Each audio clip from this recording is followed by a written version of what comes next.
Hello বন্ধুরা, তো আজকে আমি নিরামিষ শুক্তো কীভাবে রান্না করতে হয় তোমাদের সাথে শেয়ার করছি। তো প্রথমেই আমি কড়াইতে তেল দিয়ে বড়িটাকে ভালো করে ভেজে নিয়েছি। ভেজে নেওয়ার পরে দেখতে পাচ্ছ এখানে সবজিগুলো আমি দেবো আর কি। এখানে বেগুন আছে, কলা আছে, আলু আছে, গাজর আছে, বিনস আছে।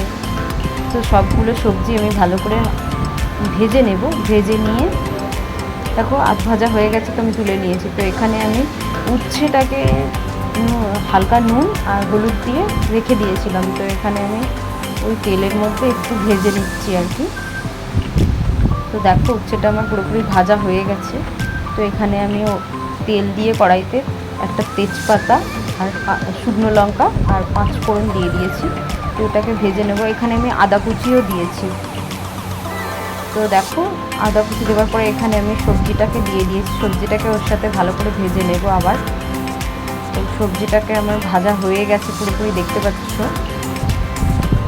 তো এখানে আমি দেব নুন আর খুব অল্প পরিমাণে হলুদ দেব।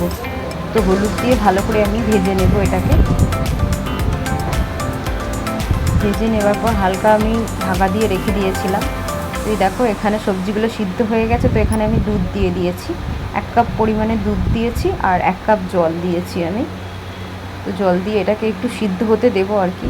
আমি যেহেতু আলাদা করে সিদ্ধ করিনি, তাই সিদ্ধ হতে দেবো। কিছুক্ষণ ঢাকা দিয়ে রেখেছিলাম।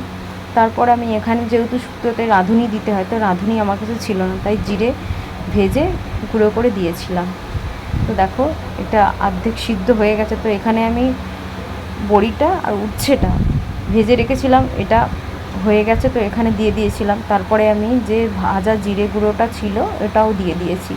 তো কিছুক্ষণ এরকম হতে দেব। তার 10-15 মিনিট পর আমি এটাকে নামিয়ে নেব। তো দেখতেই পাচ্ছ এরপরে আমি দিয়েছিলাম এখানে ঘি, 1 চামচ ঘি। শুক্তোতে ঘি মাস্ট, ঘি শুক্তোতে দিতেই হবে। তো দেখো ঘি দিয়ে দিলাম। তো দেখতেই পাচ্ছ কত সুন্দর রান্নাটা হয়েছে। তো আমি এখানে লাস্টে একটু চিনি দিয়েছিলাম। চিনি দিলে রান্নাটা খুব সুস্বাদু হয়।